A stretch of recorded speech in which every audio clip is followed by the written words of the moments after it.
This piece is called the God Encryption, and I'm going to start on the left hand side of this work where we see the words Aqua Regia, which is mentioned in various other paintings that's part of this body of work. So just to give a quick overview in case you haven't seen the other pieces yet, Aqua Regia is royal water or king's water. That's what the translation is. It's written in Latin. And what it really is a mixture of nitric acid and hydrochloric acid. It's an orangey, yellowy liquid. It's named this by alchemists because it dissolves noble metals such as gold and platinum. So therefore it's actually used for refining the highest quality of gold. And this links as a theme to quite a number of the other paintings. At the bottom over here, if I zoom in, just to give you more information, this is the sign of a takeaway um, shop that is close to where I live. I found the sign and I'd taken a picture of it on my phone, and I'd been keeping it around for a while, and then I placed it onto this painting because I thought it went really well with the aesthetic of the painting. Um, to the bottom part over here, we have Treaty of Fucale, ITLVR, which is Italian version, and I wrote here see fine print. And so this is referring to the Treaty of Fucale, which was a treaty signed between the Empire of Ethiopia and the Kingdom of Italy. Um, and I think it happened in around 1889. This treaty was established after the Italian occupation, and it was signed in the small Ethiopian town of Wuchali, and that's where the treaty got its name.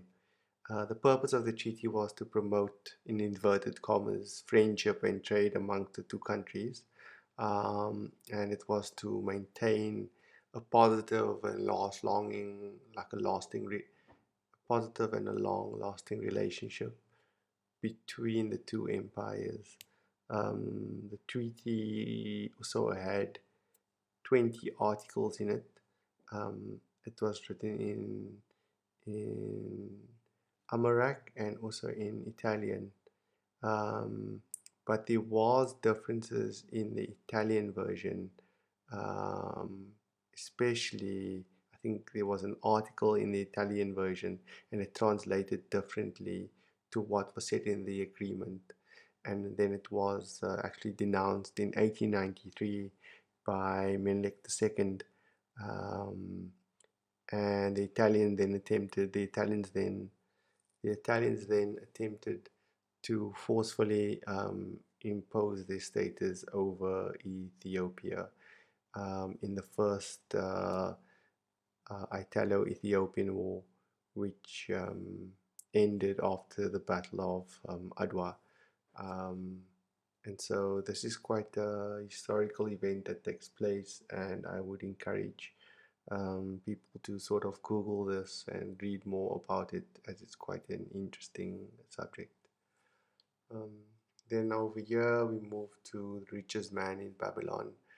This is a book, and it was a book written by George Clason, which is about financial advice. It was written, I think, in quite early in 1931, and it's quite interesting because it's written as a collection of parables, and it's set in 8,000 years ago in the ancient city of Babylon. So it's quite a good read as well. Um, when I started working on this piece, I had been doing a lot of research on the Cape Malay Choir, and these figures over here represent the Cape Malay Choir. I was doing research on its origins in Cape Town, and the choirs are something that I've been quite familiar with growing up as a child. And so this thread of research led me down the road to find out information about the establishment of Islam in the Cape. Um, and so despite the colonial ban at the time, one of the practices that were brought by the slaves who were practicing Islam was something called the Ratib al-Khadat, which is a collection of invocations and supplications from the Quran, and it is recited in melodic tone. And so this allowed the slaves actually to practice their religion without the knowledge of their masters, who were at the time the Dutch, without their masters knowing that they were actually worshipping. It just appeared to them that the slaves were just singing songs. That's how it came across to them. And then I tie that in also with this figure over here, who is the figure of Harriet Tubman, who is an, I'm sure people are familiar with her, who is an African American abolitionist and a political activist. And she was born into slavery. Um, and she escaped and then made some, I think, 12 or 13 missions to rescue about 60 to 70 enslaved people. Um, and this included family and friends. And she used this network of anti slavery activists and safe houses known as the Underground Railroad. Um, yeah, I would point out, go and research Underground Railroad if you're not familiar with it. Also, very, very interesting. So what would happen is that Tubman and other slaves, they would use songs known as spirituals as a strategy to communicate with slaves in their struggle for freedom. And so these were really coded songs, and they contained words that were giving directions on how to escape or know certain signals on where to meet on maps, sort of, yeah, on maps. So yeah, read more about, if you are interested in this, the Underground Railroad, and it's got a secret code language to it as well.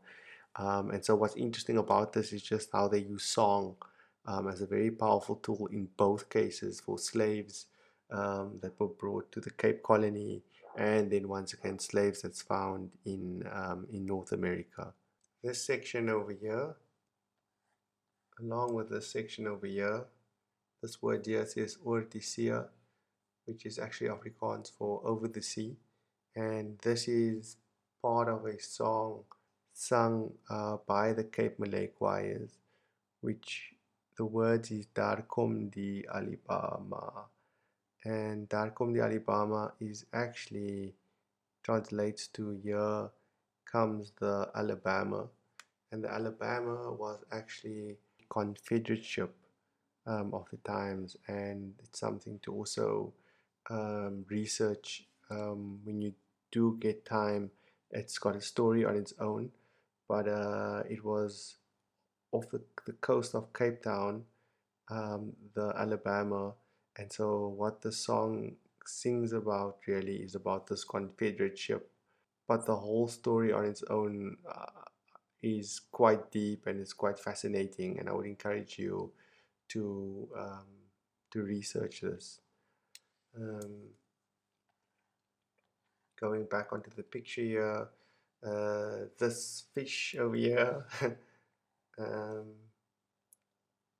this fish over here comes out of a textbook that I had at school, and this was also handed to me in this box by my father of all my childhood comic books and some old textbooks and lots of my old drawings. And so I remember having done this drawing in, I think it was in science or biology. And so I redrew this and I put it into this painting over here. This text at the bottom here is made in China, and this refers to the role that China has played in Africa regarding trade, and also how some people are now calling China the new colonizers of Africa, how China has developed infrastructure in many countries in Africa as well. So I've been listening to quite a few podcasts and documentaries about that, and so I added it in at the bottom here. Italo-Abyssinian War, Part 2. Yeah, that just refers, sorry, Part 1. That just refers once again to the Treaty of Uchale. I would Google most of the stuff to get more information about it. But once Google it, you'll see how it ties in to the other information. Over here we have the words which is slechts blankes, and what that really refers to is the Reservation of Separate Amenities Act of 1953. This was formed also by the apartheid system, which was, to create segregation in South Africa. And what this meant was is that um, the act really legalized the racial segregation of public premises, vehicles, and other services. So only public roads and streets were excluded from this act, but the facilities for different races did not need to be equal at the time. It was legal, not to supply segregated facilities, but also to completely exclude people based on their race from public premises. Um, in practice, the best facilities were reserved mainly for white people, while those for other races were usually inferior. So we see, there are still many relics of this in the city of Cape Town itself. Um, and so here, aesthetically, I make use of using almost like an irony of, slechts blankes, which is, only for whites, but I write it in um, in very colorful letters and text that sort of stand out. And then finally at the bottom here we've got the word sclavus. This is a very dense painting, by the way, so please bear with me. But yeah, there's a lot of information in here. Sclavus is actually the original word for slave, and it's said to, I think, originate from the Slavonic people who were the first recorded um, slaves during the conquest of the ninth century. Moving over to this side, we have some text that shows through here. This words is really it's part of a song, which was firstly a poem by Billie Holiday. It was also later performed by Nina Simone, and the name of it is called Strange Fruit, which actually it refers to lynching in in North America, the lynching of African Americans, um, and so the reason why it's called strange fruit is that a great majority of the victims, they were African American, and so they use this metaphor linking it to a tree's fruit. These fruit that's hanging on a tree, and you'd have these figures which would hang off trees basically, which were all lynching victims. So it's quite a dark song, quite a dark poem, and something that I was listening to at the time of this painting. And then over here we have an icon or a button that some would be familiar if you visit e-commerce sites like eBay, which is the buy now button. And I just found this icon. It refers to I suppose, like what it symbolizes is this instant gratification of consumerism today.